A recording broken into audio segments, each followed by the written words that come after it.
In this video, we are going to be looking at full employment according to Maynard Keynes.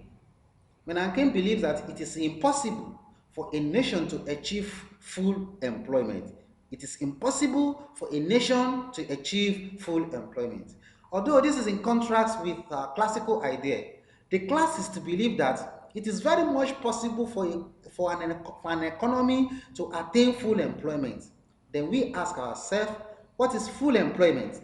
According to classists, full employment is a situation whereby all resources, including labor, are fully utilized. That is, if a country can fully utilize all these natural resources along with the able body who are ready to work, such economy has achieved full employment. Then Keynes says, no, this is not possible. That it's not possible for a country to fully utilize its human resources and natural and other resources, so to say. Then he says, this is because there are some co-apparent factors of production that will restrict entrepreneurs to fully utilize resources of the nation, such as capital. The insufficient capital is enough to restrict entrepreneurs to fully utilize all the resources of the economy, which seems to be true. Now, Keynes defines his own full employment as a situation whereby there is absence of involuntary unemployment. Then Keynes also argues that employment levels of every economy is determined by effective demand. That every level of employment you want to attain, you need to first identify effective demand of that economy. Then we ask ourselves, what is effective demand? Effective demand is the point at which aggregate demand, AD, aggregate demand equals aggregate supply. Then what is aggregate demand? Aggregate demand is the total goods and services demanded for in a particular country. While aggregate supply is the total goods and services supplied by entrepreneurs in that country. So when aggregate demand equals aggregate supply, that is when we can attain effective demand. But he says we cannot achieve this effective demand. Again, you can only know that you have attained effective demand at a point where aggregate demand price equals aggregate supply price. Then he said aggregate demand price equals aggregate supply price. That is where you are going to attain the AD equals AS, and that is the point of effective demand. And this is the point at which you can understand the level of employment of that economy. Then we ask ourselves quickly here, that what is even the aggregate demand price is talking about? The aggregate demand price is the expected revenue of all entrepreneurs of that economy. Expected revenues of all entrepreneurs of the economy based on what they have supplied. Based on what they have supplied. Then, what is aggregate supply price? Aggregate supply price, it is the cost of production expected to be covered by all the entrepreneurs. So they are different now. Don't make a mistake. The demand here and supply here, they are all from the entrepreneur side. The demand price here talks about the expected profit, expected revenue, the total sales. Then aggregate supply price, that is talking about expected cost that must be covered based on the production level. And if you want to achieve this, Keynes explains explains clearly that level of employment will be determined by the relationship between the aggregate demand here and the aggregate supply. And he also explains that aggregate demand is always greater than aggregate supply at the initial stage. Don't forget when we say aggregate demand price here. Aggregate demand price is the expected revenue, and aggregate supply price is the expected cost of production that must be covered. That is the revenue, at least, that entrepreneur must get in order to cover the cost.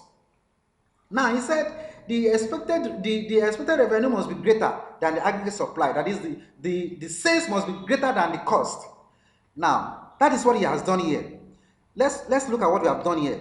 And when aggregate demand is 30, when the price of aggregate demand is 30, that is when the entrepreneurs are expecting 30, for instance, $30, and they are also expecting that at least they must cover $15 of the cost, meaning that they'll be having profit of, if you say 30 minus $15, they'll be having profit of $15.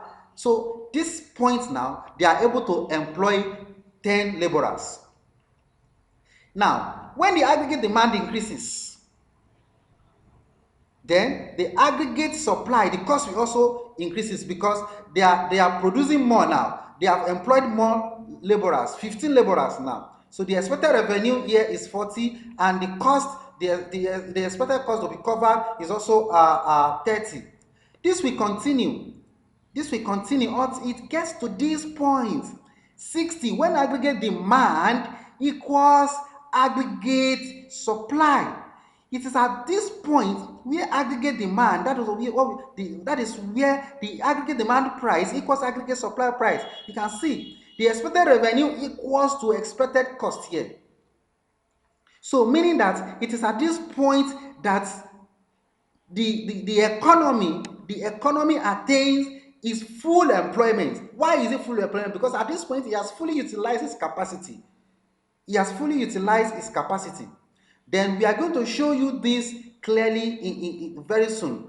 But what we are trying to bring out here is that the level of employment is determined by the aggregate demand and aggregate supply. So as they are demanding more, we are going to be having more level of employment. Let's look at this. Let's look at this. If you look at this now, we have meshed together here the level of employment and that of aggregate supply and aggregate demand. So where I was explaining the other time that 60-60, when the aggregate supply here price is 60, they are expecting $60 as revenue, and they know the minimum cost they can have, they can actualize. Sorry, they know the cost they can actualize is also, the cost of production they can actualize based on production is also $60. So the revenue and the cost, they are equal here. So this is the aggregate. This is the point at which aggregate demand equals to aggregate supply price. Aggregate demand price equals to aggregate supply price. And the level of employment at that point is the full employment. Because attempts by the entrepreneurs to increase the level of employment to 30, you are going to see that the cost will increase. The cost of production will increase, and you can see the cost of production increase, and you can see what happens to the expected revenue. The expected revenue here, this one, you can see 70. You can see what is here, 75. You can see what is here, 70. So the cost is not greater than the revenue. So it is not ideal. For an economy, this is the point where this is the point where Keynes is laying emphasis that for an economy to increase its full employment, it is only when he introduce fiscal policy and monetary policy. So by introducing fiscal policy and monetary policy, he will be able to increase the investment level. What are we talking about? You will be able to increase the capacity of the economy so that the economy can have more companies, the economy can have more machineries that can allow them to employ more people, because they fully utilize the capacity here. That is why we put aggregate demand price new here, new. So if you want to extend, if you are not okay with this 25, the only thing we can do is to increase the level of our capacity here. When we increase the level of capacity here, according to Keynes, then we will be able to have 65. When we have 65, then what you are going to see, we cannot employ more, even we can employ 30, then you cannot see that our aggregate demand is also enough, is greater than our aggregate demand. At this level now, our aggregate demand is not greater than aggregate supply. Only when we can increase the Only when we can increase our effective demand. So that is what Keynes says, that employment level depends on effective demand. Effective demand is the point at which AD equals AC. This is the point where aggregate demand price equals aggregate supply price.